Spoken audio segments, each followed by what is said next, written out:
Hi friends, welcome to VIP வஸ்னி channel. இன்றைக்கி என்ன பார்க்க போகிறோன்னா பூரியும் பூரி கிழங்கு தான் பார்க்க போகிறோம். பூரி நம்ம எப்படி மாவு பிசைஞ்சு நல்லா சாஃப்டாக உங்களுக்கு பூரி எப்படி போடுறது அப்படின்னு நாங்கள் செஞ்சு காமிக்கிறேன். அப்படியே நம்ம பூரிக்கு வைக்கிற கிழங்கும் நம்ம எப்படி வைக்கலாம் அப்படின்றத செஞ்சு காமிக்க போகிறேன். வீடியோ ஸ்கிப் பண்ணாமல் லாஸ்ட் வரைக்கும் பாருங்கள். அப்போ தான் நான் என்ன பண்ணுறேன் உங்களுக்கு தெரியும். அப்படியே ஃபஸ்ட் டைம் வீடியோஸ் பார்க்குறவங்களா இருந்தீங்கன்னா கொஞ்சம் சப்ஸ்கிரைப் பட்டனை கொஞ்சம் கிளிக் பண்ணிக்கோங்க. பக்கத்தில் இருக்க பெல் ஐக்கானை கிளிக் பண்ணும்போது ஆல்ன்ற ஆப்ஷன் கொடுத்தீங்கன்னா நான் போடுற வீடியோஸ்லாம் ஆன் த ஸ்பாட்டில் வந்து சேரும். வாங்க வீடியோஸ்குள்ளே போகலாம். பூரி கிழங்கு பண்ணுறதுக்கு ஒரு 1/2 கிலோ உருளைக்கிழங்கு எடுத்துக்கலாம். உருளைக்கிழங்கு நல்லா கழுவி வாஷ் பண்ணி எடுத்து வச்சுருக்கேன். இப்போ நம்ம குக்கரில் போட்டு நல்லா வேக வச்சு எடுக்க போகிறோம். குக்கரில் நம்ம எடுத்து வச்சுக்க உருளைக்கிழங்கு எல்லாத்தையுமே ஒன்று ஒன்றா தூக்கி உள்ளே போட்டுக்கலாம். போட்டுட்டு நிறைய ஒரு 2 கிளாஸ் அளவுக்கு நல்லா தண்ணி ஊற்றி குக்கரை மூடி நல்லா வேக வைக்க போகிறோம். நிறைய விசில் வரணும். எனக்கு உருளைக்கிழங்கு ஒரு சில உருளைக்கிழங்கு டக்குன்னு வெந்துடும், ஒரு சில உருளைக்கிழங்கு டக்குன்னு வேகாது. ஸோ ஒரு 4 விசில் கிட்ட விட்டால் நல்லா உருளைக்கிழங்கு நல்லா வெந்துடும். குக்கரை மூடி வச்சிடலாம். அடுப்பை பற்ற வச்சுக்கலாம். ஸ்டவ்வை ஆன் பண்ணி எடுத்து வச்ச குக்கரத்துக்கு நம்ம ஸ்டவ்வில் வச்சுக்கலாம். வச்சு ஒரு 4 விசில் வரணும். வர வரைக்கும் நல்லா வேகட்டும்.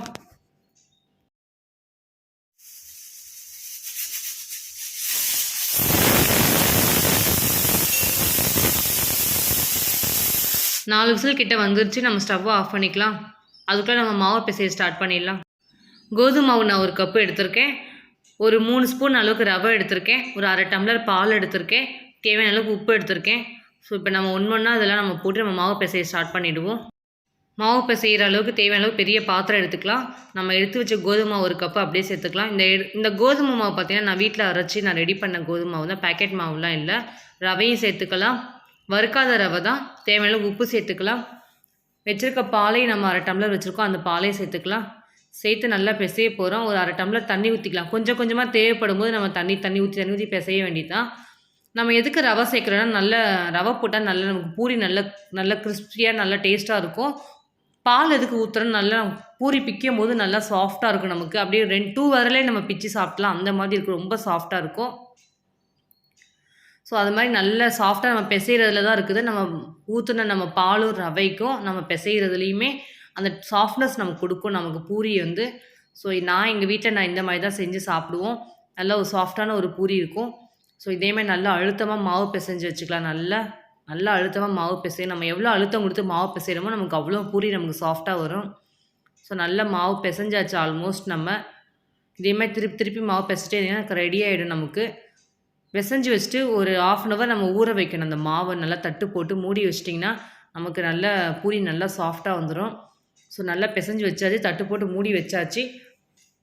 நம்ம பிசைஞ்சு வச்சுருக்க மாவு ஒரு 1/2 hourக்கு நல்லா ஊறணும். ஊறினா தான் நல்லா சாஃப்டாக நமக்கு கிடைக்கும் பூரி. ஸோ அது வரைக்கும் நம்ம ஊறட்டும். நம்ம அதுக்குள்ளே நம்ம பூரிக்கிழங்கு செய்ய ஸ்டார்ட் பண்ணிடலாம். பூரிக்கிழங்கு போட போகிற இன்க்ரீடியன்ஸ் இவ்வளோ தான். இந்த இன்க்ரீடியன்ஸ் வச்சா நம்ம பூரிக்கிழங்கே செய்ய போகிறோம். குக்கரை ஓப்பன் பண்ணி பார்க்கலாம். நம்ம போட்ட உருளைக்கிழங்கு நல்லா வெந்துருச்சா என்னன்னு. இல்லை ஏர் ரிலீஸ் ஆனதுக்கப்புறம் குக்கரை ஓப்பன் பண்ணணும். உருளைக்கிழங்கு நல்லா வெடிச்சு போய் நல்லா நமக்கு வெந்திருக்குது. கரெக்டான நமக்கு பதத்தில் நல்லா வெந்திருக்குது. இப்போ நம்ம எடுத்து வச்ச உருளைக்கிழங்கு எல்லாத்தையும் நம்ம தோலை ஃபுல்லாக உரித்து நம்ம க்ளீன் பண்ண போகிறோம். இதே மாதிரி எல்லா உருளைக்கிழங்கையும் நல்லா க்ளீன் பண்ணி கையாலே நல்லா மசிச்சு விட போகிறோம். நல்லா மசிச்சு நல்லா உருளைக்கிழங்கை நல்லா மசிச்சு வச்சுக்கணும். மசிச்ச உருளைக்கிழங்கு தான் இன்றைக்கி நம்ம பூரிக்கிழங்கு பண்ண போகிறோம். ஸோ நல்லா எல்லாத்தையும் நம்ம மசிச்சு விட்டுடலாம். ஸோ அடுப்பை பற்ற வச்சுக்கலாம். ஒரு நல்ல பெரிய கடாயை வச்சுக்கலாம். பூரிக்கிழங்கு பண்ணுற அளவுக்கு தேவையான அளவுக்கு எண்ணெய் ஊற்றிக்கலாம். எண்ணெய் நல்லா சூடாகட்டும். நம்ம எடுத்து வச்சுருக்க கடலப்பருப்பு 2 ஸ்பூன் எடுத்து வச்சுருக்கோம், அதை நம்ம சேர்த்துக்கலாம். கடலப்பருப்பை நல்லா வறுத்துக்கணும். வறுத்ததுக்கப்புறம் இஞ்சி நல்லா தோல்லாம் சீவி நச்சு வச்சுருக்கேன், நச்சு போட்டுக்கலாம். ஒரு 4 வெங்காயம், பெரிய வெங்காயம் எடுத்திருக்கேன். நல்லா பொடிசாக நீல வாக்கில் நல்லா நறுக்கி சேர்த்துக்குவோம். நல்லா வதங்கணும் வெங்காயம். வெங்காயம் வதங்குற அளவுக்கு தேவையான அளவுக்கு கொஞ்சம் உப்பு சேர்த்துக்கலாம். உப்பு போட்டு நல்லா வதக்கி விடலாம். தேவையான அளவு கருவேப்பிலை எடுத்து வச்சுருக்கோம், அதையும் சேர்த்துக்கலாம். நல்லா கருவேப்பிலை உப்பு எல்லாத்தையும் சேர்த்து நல்லா மிக்ஸ் பண்ணி நல்லா வதக்கி விட்டுக்கலாம். நல்லா வதங்கணும் வெங்காயம். நம்ம போட்டது இஞ்சி எல்லாமே இருக்குது. பச்சை மிளகா சேர்த்துருக்கோம், அந்த பச்சை மிளகா சேர்த்து நல்லா வதக்கி விட்டுக்கலாம். காரத்துக்கு நமக்கு எதுவுமே சேர்க்கல, வெறும் பச்சை மிளகா மட்டும் தான் சேர்த்துருக்கோம். ஒரே ஒரு சின்ன தக்காளி சேர்த்துருக்கோம், அதையும் நீல வாக்கில் நறுக்கியிருக்கோம். அந்த தக்காளி ரொம்ப வதக்கக்கூடாது, லைட்டாக வதக்குனா போதும். எல்லாத்தையும் நல்லா வதக்கிக்கலாம். நம்ம ரொம்ப வதக்கக்கூடாது வெங்காயத்தை, ஏன்னா நல்லா இருக்காது. வெங்காயம் ரொம்ப வதக்காமல் ஒரு 1/2 வேக்காடாக வதக்கிட்டிங்கன்னா நமக்கு பூரியில் வச்சு சாப்பிடும் போது கிழங்கு நல்லா டேஸ்ட்டாக இருக்கும். ஸோ நம்ம மசிச்சு வச்ச உருளைக்கிழங்கெல்லாம் நம்ம இப்போ சேர்த்துக்கலாம்.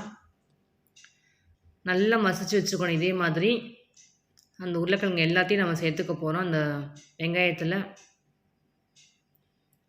எல்லா உருளைக்கிழங்கையும் சேர்த்து நல்லா கரண்டியால் ஃபுல்லாக மிக்ஸ் பண்ணிக்கலாம். நம்ம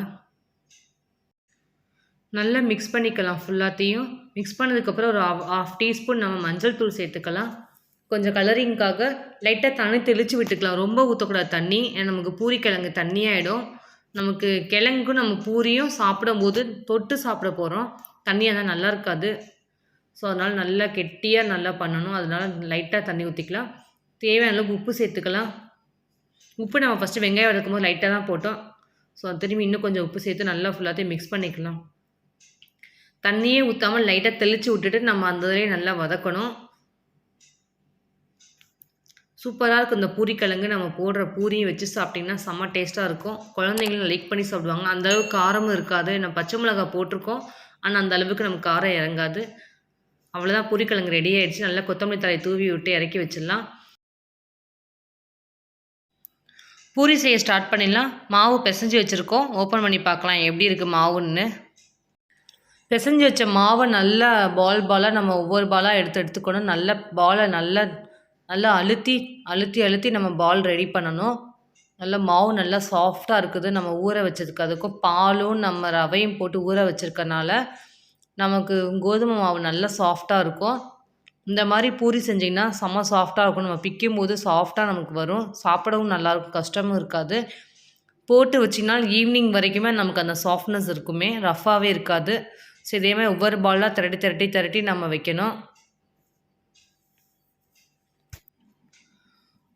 எல்லா பூரி மாவையும் நம்ம பால் மாதிரி ரெடி பண்ணியாச்சு.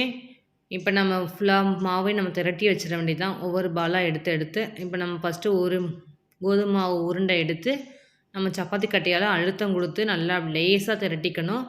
ரொம்பவும் லேஸ் திரட்டக்கூடாது. நம்ம முறுக்கு மாதிரி வந்துடும், நமக்கு அப்பளம் மாதிரி வந்துடும். ஸோ அது நல்லாவே இருக்காது, நமக்கு சாஃப்ட்னஸ் கிடைக்காது. லேஸாக திரட்டு மாவும் நமக்கு கனமாகவும் இருக்கணும், லேஸாகவும் அதேமாதிரி திரட்டணும். பார்த்து அதேமாதிரி பண்ணணும். திரட்டினதுக்கப்புறம் நம்ம கோதுமை இருக்கும் அதில் நமக்கு அந்த பூரி மேலே நம்ம அதனால தட்டி விட்டுறணும். ஏன்னா நமக்கு ஆயிலில் ஃபுல்லாக அது பிளாக் ஆகி நமக்கு நிறைய கிடைக்கும். தட்டி எடுத்து வைக்கணும். கோதுமை மாவு ஃபுல்லாக நம்ம பூரி போடுறதுக்கு திரட்டி ஃபுல்லாக நம்ம எடுத்து வச்சாச்சு. இப்போ நம்ம ஸ்டவ்வை ஆன் பண்ணி நம்ம போட்டு எடுக்க வேண்டியது தான். ஃபஸ்ட்டு ஸ்டவ்வை ஆன் பண்ணிக்குவோம். ஒரு பேன் வச்சுக்கலாம். நிறைய தேவையான அளவுக்கு நிறைய எண்ணெய் ஊற்றிக்கணும். ஏன்னா நம்ம பூரி போடுறதுனால நிறைய எண்ணெய் தேவைப்படும். நிறைய எண்ணெய் ஊற்றிக்கலாம். எண்ணெய் நல்லா ஹீட் ஆகணும். கையை வச்சு பார்த்தீங்கன்னா தெரியும் நல்லா சூடாகிடுச்சா. நல்லா ஹீட் ஆனதுக்கப்புறம் ஒவ்வொரு பூரியாக நம்ம ஆயிலில் போட்டு எடுக்க வேண்டியது தான். எண்ணெய் ஹீட் ஆகிடுச்சு, நம்ம பூரியை போட ஸ்டார்ட் பண்ணிடலாம். பூரியை போட்டதுக்கப்புறம் அந்த எண்ணெயில் நம்ம கரண்டியை வச்சு அழுத்தம் கொடுத்திங்கன்னா நமக்கு பூரி நல்லா புஷ்ஷுன்னு வரும் நமக்கு மேலே.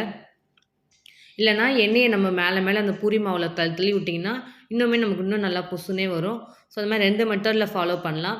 பார்த்திங்களா, நம்ம போட்ட உடனே நமக்கு எப்படி புஷ்ஷுன்னு ஒரு பூரி ஒன்று கிடச்சிருக்கு. சூப்பராக இருக்கும் இந்த பூரி. பார்த்திங்கன்னா போட்டு ரொம்ப நேரம் ஆனாலுமே இந்த பூரி நமக்கு அமுங்காது, அதே புஷ்ஷுன்னு தான் இருக்கும். ஸோ இதே மாதிரி ஒவ்வொரு பூரியும் நம்ம போட்டு அந்த ஆயிலில் போட்டு எடுக்க வேண்டியது தான்.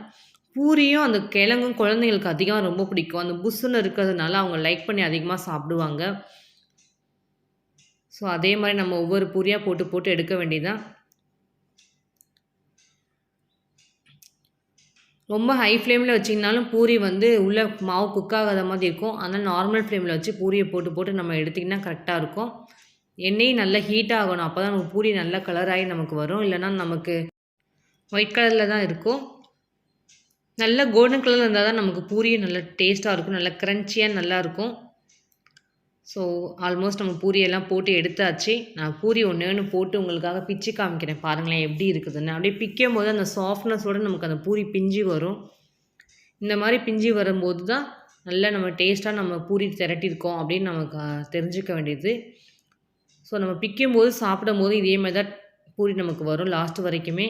ஸோ என்னோடய ஸ்டைலில் இன்றைக்கி உங்களுக்கு பூரியும் பூரி கிழங்கும் செஞ்சு காமிச்சிருக்கேன்.